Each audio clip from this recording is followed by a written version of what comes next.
Hi guys! Welcome sa Sipnayan. In this video ay pag-aaralan natin kung paano ba mag-convert ng mixed number to improper fraction.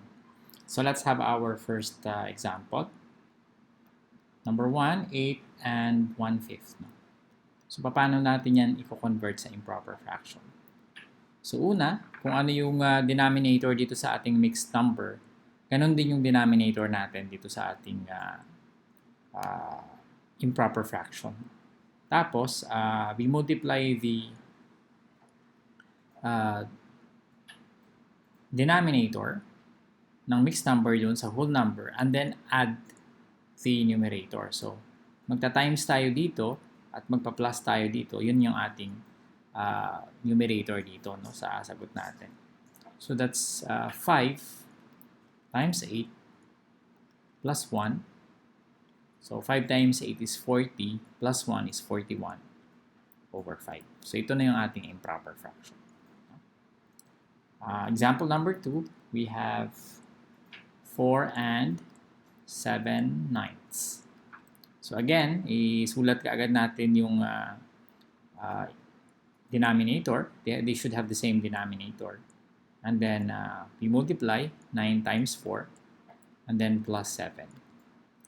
So 9 times 4 is 36, plus 7 is 43, 43 over 9. And number 3, we have 3 and 4 over 11. So again, 11 ulit yung ating denominator. Then we have 11 times 3, and then plus 4, which means that we have 33 plus 4, 37 over 11. And lastly, we have 7 and 3/4. So magiging, again, pareho dapat ng denominator. And 4 times 7 is 28. Plus 3 is 31. So, this 31 over 4. Hindi naman kailangan ganituhin, no? Pinakita ko lang yung proseso, pero kung kaya nyo na i-solve mentally, that's 31 over 4. Pwede naman. No? Now, to check, no? Kung gusto nyo i-check if you are correct, no? If your answer is correct, for example, sa number 1, 41 over 5, kung siya by 8 and 1/5, ang gagawin natin is to divide, no? One of the meanings of fraction is actually division. So, pag sinabi natin 41 over 5 or 41/5, no? It means that 41 divided by 5. So, 41 divided by 5, no? We have 8, no? And 8 times 5 is 40, no? And the remainder is 1. So, ito yung ating whole number. No? Ito yung whole number natin, yung 8, which is same as the whole number here.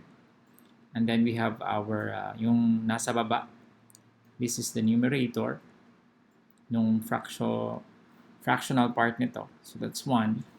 And this is the denominator. So, 5. So, makikita natin, ibig sabihin, this is 8 and 1/5, which is correct. No? 8 and 1/5 dito.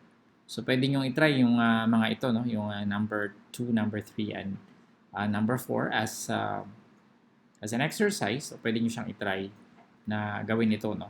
Para makita nyo if the answers are correct. No? So, yan.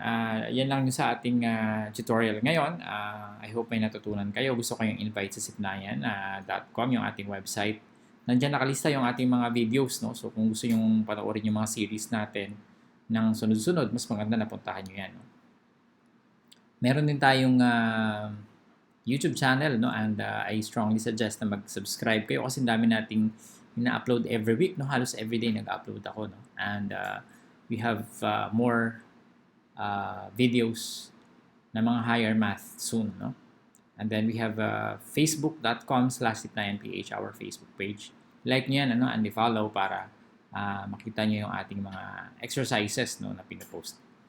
Okay, maraming salamat. I'll see you in the next tutorial.